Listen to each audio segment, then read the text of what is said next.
La grande plaine de la Beauce est une région agricole particulièrement riche. Plus de 4000 exploitations produisent 2,5 millions de tonnes de céréales, dont la moitié s'exporte. Mathieu Dupont et Franck Ortega ont suivi un agriculteur de la région qui nous fait découvrir son métier, ses contraintes. C'est un métier difficile, regardez.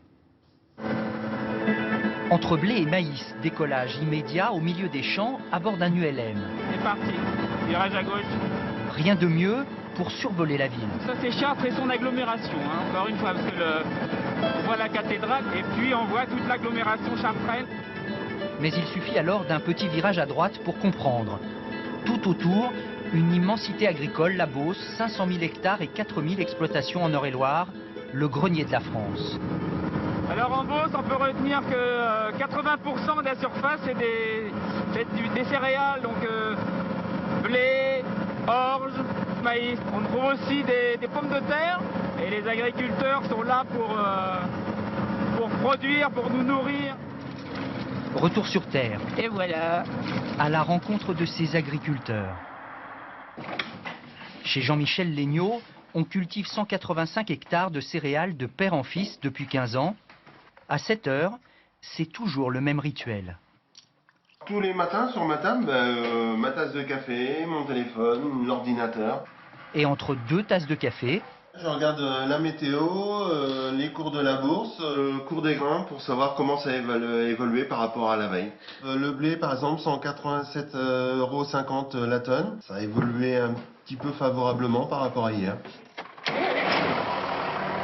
C'est l'heure du départ pour les champs, avec vue imprenable sur la cathédrale. Entre la moisson et les semis, Jean-Michel doit retourner la terre pour enlever les mauvaises herbes. Et surprise, ces terres touchent un lotissement. On est presque en milieu urbain, on est grignoté par l'urbanisme et donc il faut faire avec, quoi. Il faut arriver à travailler entre. Zone commerciale ou habitation, en 10 ans, près de 7000 hectares agricoles ont disparu. On est tout près de la ville, à 5 km de la ville. Là, on est à la maison. De ce côté-là, c'est le lotissement. Et de l'autre côté, c'est la campagne. Les enfants sortent et voient la moissonneuse-batteuse, voient les tracteurs. Ils sont très heureux. Quoi de mieux rêver? Et cette vie-là, ils sont des centaines à la prendre, les pieds dans la terre, à quelques kilomètres de là, au lycée agricole de la Saussay. La culture qu'on va planter là, cet après-midi, c'est des épinards. Sur le toit, il y a une antenne GPS qui va réceptionner les signaux. Ici, on apprend à semer avec précision pour limiter l'usage de produits chimiques. La précision du signal est de plus ou moins 2 cm. Donc aujourd'hui, l'image de l'agriculteur, du fermier avec une fourche dans les mains, c'est totalement fini. Ces outils, ce sera un GPS, des boîtiers électroniques dans les cabines de tracteurs. Au cours de nos études, on nous apprend à limiter nos impacts sur l'environnement et ces appareils-là, cette informatique embarquée, nous permet de nous diriger vers une agriculture durable. À la ferme, une alerte retentit sur le téléphone de Jean-Michel. Le blé est à 162 € la tonne, il vient de prendre 2 €. Direction le hangar où il stocke 300 tonnes de blé. En attendant que les cours montent, il faut vérifier la température des grains. Pour ça, j'ai l'habitude de rentrer le bras dans le blé pour vérifier qu'il soit toujours froid. Le marché du grain, c'est la bourse. Ça consiste à, comme là par exemple, à stocker pour pouvoir vendre plus tard en espérant que plus tard on ait un meilleur prix. C'est beau à voir, c'est le fruit du travail d'une année. Maintenant, il suffit de le vendre le mieux possible. En attendant, pas très loin, d'autres ont décidé de se diversifier. La nouvelle brasserie est en route. Ici, l'orge se transforme en bière et les hangars en brasserie. Une activité qui désormais dépasse même l'agriculture.